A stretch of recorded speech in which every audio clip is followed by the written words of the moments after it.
This is our strategy for winning every single Dynasty rookie draft that we partake in. We actually have a free tool that we're going to give you today, so you can use this in your rookie drafts. We want our entire audience to have the best rookie draft success in the Dynasty market, so we're going to link it to you for free. We're going to go through and tell you how to use it first, so stick around. Let's talk about our strategy. Let's talk about how we approach rookie drafts and the moves that you can make and the thinking you can have that will propel you to victory in your Dynasty leagues in terms of winning April, winning May, and it all starts with one simple word, and you know exactly what I'm going to say. Type it in the comments before I even say what the one word is.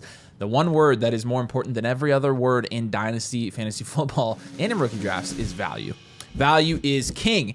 Now, you know, you might be saying, okay, value matters less in a rookie draft than it does in, per se, a startup draft. It actually, you're correct for the most part. Value does matter a little bit more in startup drafts than it does in rookie drafts, whereas in rookie drafts, you can get away with making picks that aren't necessarily the correct value pick, right? We don't always recommend that, but in rookie drafts, it's a lot easier to get away with it. But our whole entire strategy in Dynasty rookie drafts is based on value tiers. You'll notice on our tool here, we do have value rankings because what we have are two different sets of player lists here. We have Nathan and I's rankings, how we think these players should be ranked, what our opinions of these players are, and then there are value rankings. The value rankings are going to be more important for your Dynasty rookie drafts because it's going to tell you where is the community as a whole, where are they valuing all of these different players. Even if Nathan and I think, oh, you know, DJ Giddens should be in tier 4. If in reality DJ Giddens is in tier 6, we're not going to tell you to reach on DJ Giddens because we like him. Whether or not you do that is totally up to you. But what we're going to give you on the tool is the value rankings.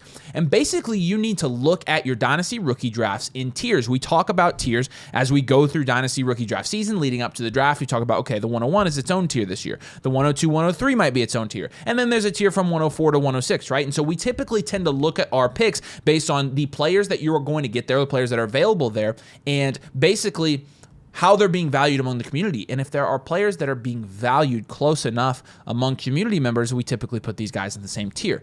But the reason that the tiers are important in these value rankings here is because the tiers are the first step to our decision making. We are going to go through this step by step. This is how you should be thinking about your pick. If you get up on the clock in Dynasty rookie drafts, this is how you should be thinking. And there's always one question that we ask. As soon as it says, hey, we're on the clock, there's one question that we ask ourselves. Is there a value faller? You always got to ask yourself that. Since value is king, the ultimate question that you should be asking yourself at every single pick you have in your rookie draft is there a clear value faller that is making it to me, that is falling past where his consensus market value is, where he really is expected to go? Is he falling down a tier, sometimes in the later rounds, multiple tiers in the second round? If that's the case, across the board, I don't care what your team archetype is. I don't care what your three-year outlook is. I don't care what your contention status is. It doesn't matter. You have to take the value, especially in the first round. Do not let a value faller make it past you, period. Don't do it. So once we get to that point where we're like, okay, is there a value faller? And then we ask ourselves that question, is there a value faller? That's your answer. If it's yes, you take that player. And then your process is done. If there's not a value faller, then we have a whole different process that we have that is going to be very dependent on your specific team situation. And a good example of, for say a value faller, what do you mean? This is where the chart comes in handy, right? So say we have two guys in tier 2. Right now, pre-draft, we do Amarian Hampton and Tet McMillan. So say this is how our value rankings sort out. This is how the community is valuing these players post-draft. Well, say you have the 104. And say it goes like this. Ashton Genty, okay, first tier's gone. We're in the second tier now. Hampton's gone. Okay, we're still in the second tier. But then Luther Burden goes. And Luther Burden's in tier 3. Now you're up at the 104 and you have all these guys here in tier 3 to choose from, but you have a value faller, right? Because there's one guy in a higher tier that has fallen to you. That's an example of where you just take the value. Is there a value faller? Yes. Okay. Now, in another example, say you're sitting at like the 110. Everybody in tier 3 has gone, but you have one guy from tier 3 that has fallen. You have one tier 3 guy and the rest tier 4 guys. You're going to take the tier 3 guy. He's the only guy left in the top value tier, and so he is the clear and obvious pick here. Now, the question that you then move to when you say, yes, there's a value faller here. Are there multiple value fallers here? So, how many? For example, if you've got, say, 4 in the bottom tier and 2 in the top tier, okay, yes, there are value fallers. And so then you start looking at the 2 words that we don't say that often, especially around this time of year, but you start looking at your team need. If there aren't multiple value fallers, you follow the flow chart and there's only one, then you just take the value. Hooray. That's our first point here. But if there are multiple value followers, we start looking at team need here. And this is where we really get into the theory of how your team is built. You have to get here before you take team build, team archetype 3-year outlook into consideration. But this is where it all begins right here.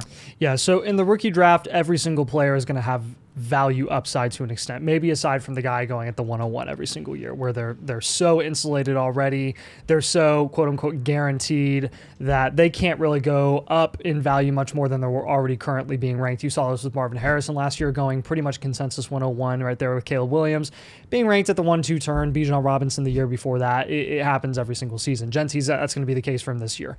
But when we're looking at every single rookie, they generally all have value upside. So the next thing that we really care about, depending on what your archetype is, and we'll really break this down per archetype, but you're kind of left with the question, okay, do I want to go with insulation or do I want to go with production? That's really the dilemma that you're faced with, depending on the situation that you're dealing with your current roster. And there are different routes that we have you take, depending on that. With insulation, who are the most insulated assets to own in Dynasty Superflex leagues?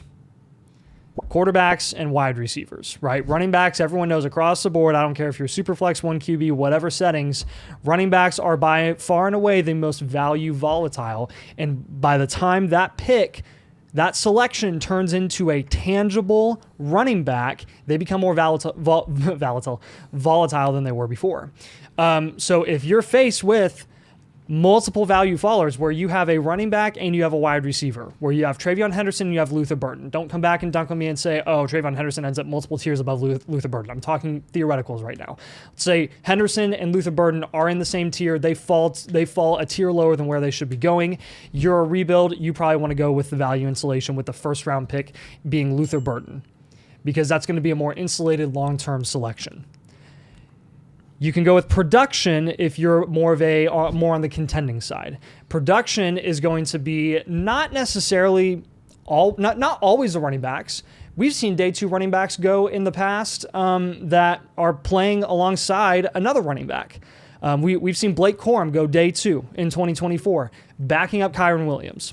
He fell quite a bit because of that. But again, you're probably going to see this in this NFL draft as well this year, where you're going to have potentially even some second round guys be drafted, and they're probably going to be splitting a backfield for the first for their rookie season at the running back position. I would say 80% of the time it's going to be running back that's going to be the most or the highest production upside selection there if you're going to go for production specifically. But there are some wide receiver situations, there are some landing spots that you're going to see for quarterbacks and tight ends where you're like, honestly, the production upside opportunity lies with Tyler Warren going to the Chargers. And that's where you would want to capitalize. And that's going to take a little bit of just on the fly thinking as well, where you probably want to have a little bit of prep going into your rookie draft where you're like, okay, hey, let me get a list of all these guys and let me kind of like rank them on a scale of 1 to 5. What do you think their production upside capability is going to be their rookie year, depending on what their actual landing spot is?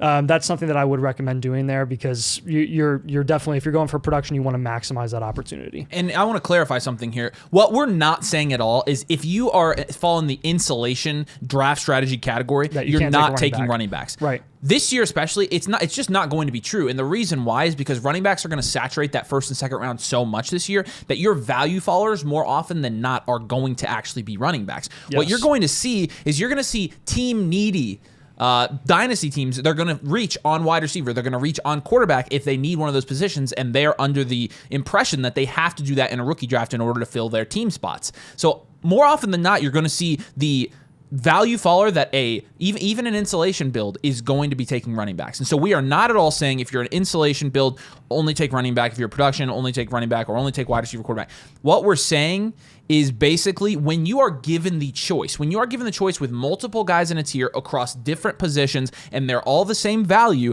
then you can start prioritizing based on your team need. And you might be wondering, okay, I don't know if I am insulation, if I am production. We have this handy little chart. It's going to be included on the tool for you. So while you're using this for all of your rookie drafts, if you have 1 dynasty team, if you have 10 dynasty teams, you can see where your team sits on here. We have all the archetypes listed here: dual elite QB, wide receiver factory, well-rounded, future value, 1-year reload, hard rebuild, running back heavy, and elite elite value.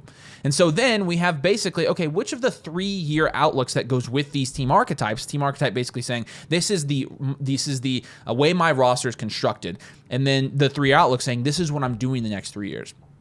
All of those fall into either insulation or production. So for example, you're looking at wide receiver factory here. The contend, rebuild 3-year outlook of the wide receiver factory archetype is going to be an insulation type draft strategy, because you do have that last year as a rebuild, and the reason is because you don't have a lot of insulation on your team. So that's actually what you do need is value insulation. On the contrary, a contend reload wide receiver factory build is going to fall into the production strategy, because you already have the insulation. You're reloading in year 3. You've got 2 years of contending. You've got a wide receiver factory team, which is value insulated already. Take a shot.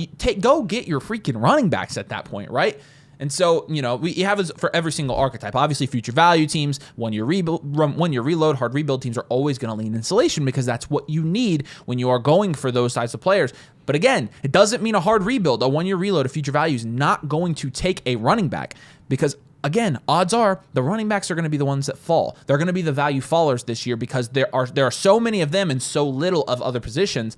Everybody's going to want the other positions if they fall into the trap of going for team need. So don't take this the wrong way. Running backs are going to be taken by both strategies here, but it's just a matter of the decision-making process that you use to get there, and that's why we're releasing this.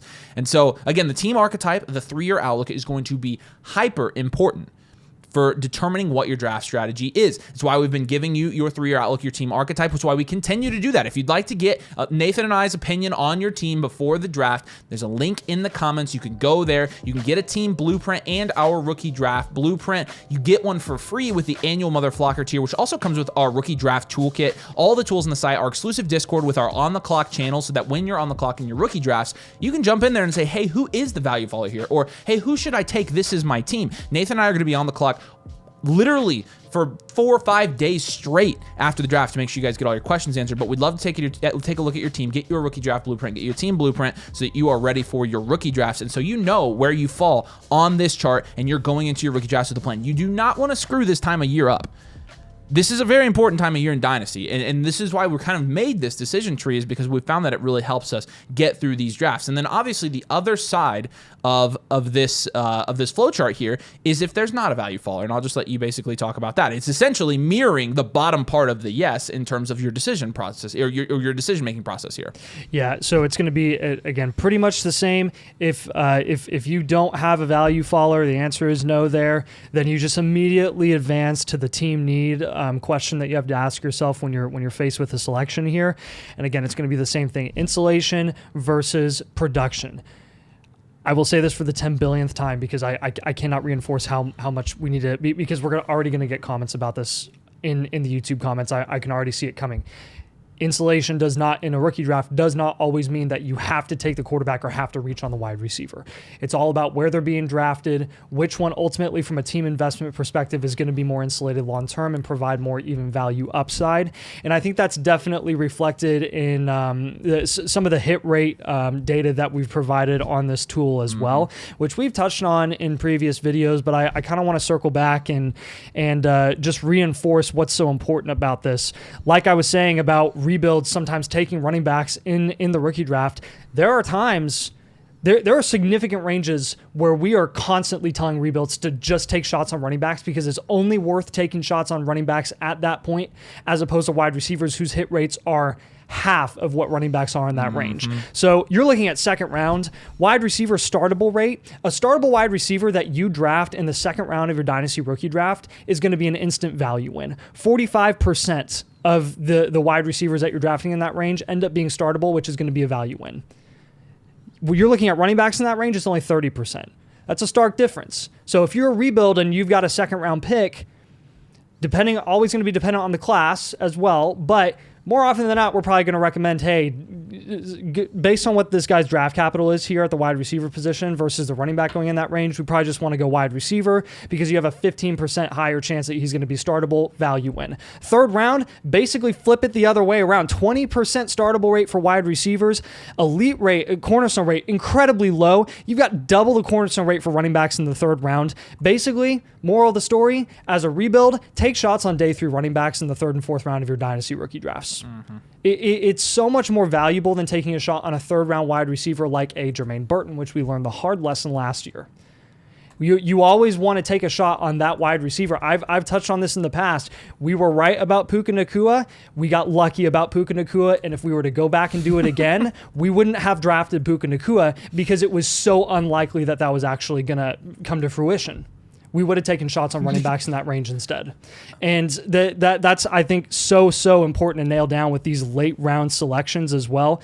Not always going to be about position. It's more and more going to become about the value rate or the value and the hit rates, the value upside opportunity based on what their draft capital is in those later rounds. So, he mentioned that. And so I would say this year of all years, like, in a normal year, we're taking running back almost exclusively in the third and fourth round. This year, I'm not taking anything else. I will take my shot on every running back in this draft. Yep. And again, Nathan talked about the hit rates. The one thing I will mention here in terms of the guys who are going up the top, the running backs that go in the top 4 of Dynasty Fantasy Football drafts have an 80% startable rate, an elite rate of 60%, cornerstone rate of 3 out of 4. The wide receivers are down to 50%, 40% elite rate, and then it's half for Cornerstone. So clearly, at the top end of drafts as well, running back is going to be the way to go here. You're going to see us put our rankings, you're going to see it reflected. You're going to see this data reflected in our rankings is what I'm trying to say. Because, again, these running backs, when there are strong running back classes, they end up being pretty good bets. The second round really is where you may want to pivot and take some wide receivers. This year, maybe you get wide receivers even pushed down because there are so many running backs that can be pushed up this year. But on this chart, we include both of those hit rate charts for you. We also include the consensus ADP of what they are per round for all positions. You see the startable rate from round 1 to round 2 go from 70 to 33%. But again, we emphasize this. The 8% fall off from round 2 to 3 in startable asset rate is not a very big drop off at all. And so you'll see that reflected here, as well as the average cornerstone rate by pick. And you can kind of see the pick ranges here and where the tiers historically have been in terms of their hit rates, which is why we've recommended, hey, if you're in the late first, you might want to actually try to get into the early second because they have the same hit rate. But a couple of tangible notes here and strategy points to send you on your way and get you in a good position for your draft. It's kind of the same as how we do our startup draft strategy, but it's still worth reinforcing here. Almost never trade up. Pretty much never trade up. We never trade up in startups. And yeah, I've seen trades where people have traded up and it worked out in startups. I've seen trades where people have worked up in rookie drafts and it's worked out. The problem with trading up in a rookie draft is this. When you're selecting a rookie pick, as seen by some of the charts that are listed on this tool for you, you're taking a non-100% chance shot that player is going to hit. And so you're investing in an asset, which is a pick, that comes with a fair amount of variability in terms of its range of outcomes, right? This rookie you're selecting could be Treylon Burks, or it could be Brian Thomas, or most likely somewhere in between, right?